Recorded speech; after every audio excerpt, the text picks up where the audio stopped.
ये कोई जीना है? ये कोई जिंदगी है जहां हर पल फियर है, डर है, एक एक कदम पर फ्यूचर का डर, पास्ट में किए हुए पाप कर्मों के खुल जाने का डर, प्रेजेंट में कितना अधिक लाभ ले सकें, और लाभ का अर्थ तो क्षमा करना आज की दुनिया में केवल मुद्रा है। इस संसार की सबसे बड़ी इकाई, जीवन की इकाई धन हो गया है। तुम कितने बड़े हो ये सिर्फ तुम्हारे धन से मापा जाता है। तुम्हारा ज्ञान, तुम्हारा गुण, तुम्हारी शुचिता, तुम्हारे भीतर की ऑनेस्टी, ईमानदारी, ये क्या महत्व रखते। लेकिन तुम भी दूसरों के ऊपर डिपेंडेंट हो ना, कि दूसरों के दिए हुए पहचान में जीना चाहते हैं। मनुष्य की सबसे बड़ी तकलीफ क्या है?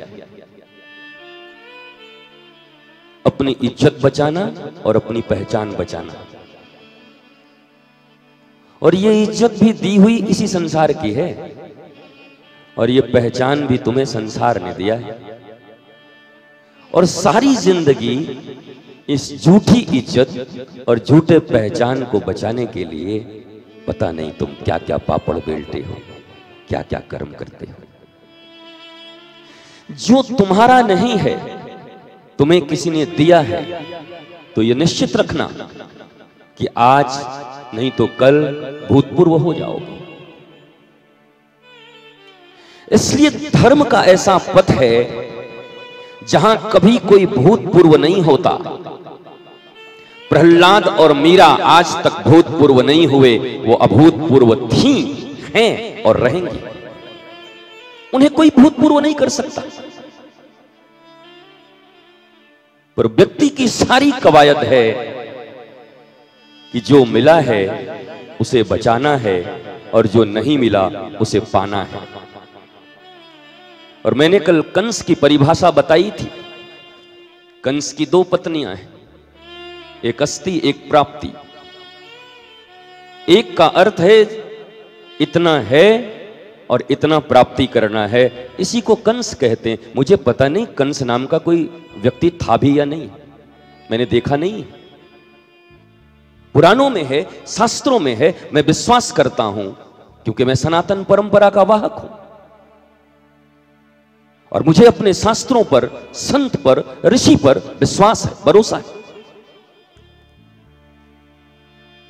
लेकिन हमारी आने वाली पीढ़ियों ने इन कथाओं के मर्म को नहीं समझा।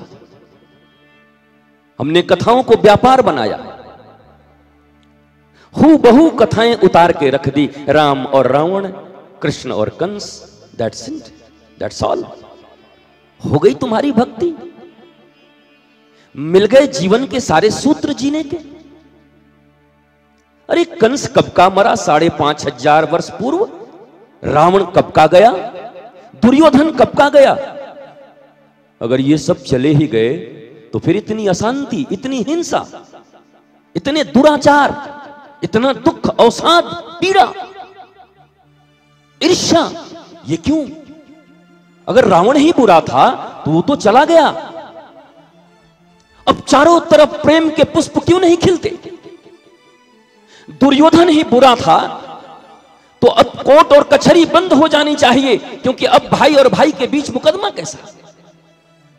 आखिरी बैड पर्सन था दुर्योधन, उसको तो मार दिया भगवान ने, पांडवों ने मार दिया, कंस को मार दिया। पर जब दृष्टि डालते हैं तो महाभारत से भी बुरी स्थिति आज है।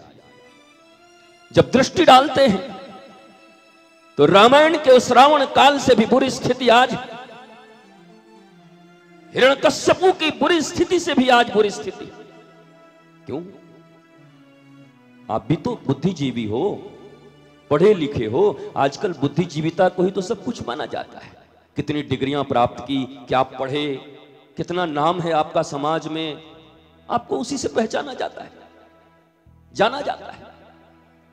भले ही आप भीतर ईर्ष्या की अग्नि में जल रहे हैं, अभाव की अग्नि में जल रहे हैं, दुखों की अग्नि में जल रहे हैं, प्रतियोगिताओं की अग्नि में जल रहे हैं, अपने अपने ही परिवार से पीड़ित हैं, समाज से पीड़ित हैं, अपने ही लोगों से आपकी प्रतिष्ठा जाने का खतरा आपके ऊपर सदा मंडरा रहा है। आपको मिली हुई पहचान बचाने के लिए आप न जाने कितने कितने षड्यंत्र कर रहे हैं, कितना झूठ बोल रहे हैं, कितना औरा बना रहे हैं, कितने आवरण बना रहे हैं। पर इतना याद रखना, झूठ कब तक टिकेगा? अगर सत्य परमात्मा है, अगर प्रेम परमात्मा है और सदा से परमात्मा विजयी होता आया है, अधर्म के ऊपर धर्म जीता है, तो तुम्हारे जीवन में भी यही होगा। एक दिन तुम्हारे क्रिया और कर्मों के भांडा फूटेंगे।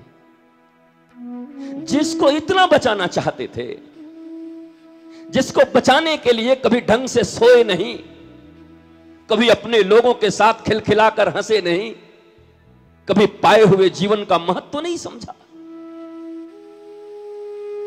ये इतनी प्यारी, इतनी खूबसूरत और इतनी दुर्लभ जीवन मिलने के बाद भी अभावों में रोते रहे, शिकायतें ही शिकायतें रही जीवन में। कभी धन्यवाद के हाथ न उठे परमात्मा की ओर कि तूने लाखों लोगों को अंधा पैदा किया, तूने लाखों को लूला पैदा किया, तूने लाखों के पांव काट दिए, कईयों की किडनियां नहीं हैं, डायलिसिस पे हैं, कईयों के हार्ट में अब गए कि तब गए, लीवर गई, पर हे दयानिधि क्या कृपा है तेरी, मुझे स्वस्थ बनाया तूने, मैं खा सकता हूं, घूम सकता हूं, मस्ती बांट सकता हूं, आनंद में रह सकता हूं और आनंद बांट सकता हूं। और माफ करना, इंसान का सिर्फ इतना ही काम है। दुखी आदमी दुख ही बांटेगा, भिखारी भिक्षा मांगना ही तुम्हें सिखाएगा।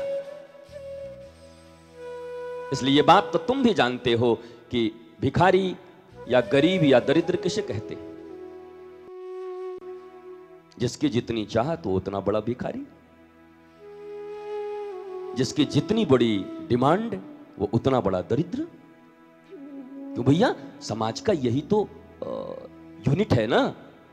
आप बोलते हैं इनको बस 2000 रुपए चाहिए, अच्छा ये छोटे लाभुक हैं, इनको बोला 2 लाख चाहिए, ये बड़े लाभुक हैं, इनको 10 करोड़ चाहिए, अच्छा ये और बड़े लाभुक हैं, लाभ लेने वाले हैं। तो जो रिक्शे वाले को केवल 200 रुपए चाहिए प्रतिदिन अपने घर और परिवार को संभालने के लिए, और तुम्हें 2 करोड़ चाहिए, तो तुम बताओ कि बड़ा दरिद्र वो है या तुम हो? ये निर्णय तो हमें स्वयं करना होगा। और हमारी इच्छाएं अनंत हैं, मनुष्य की आवश्यकता कभी अधूरी रही नहीं है।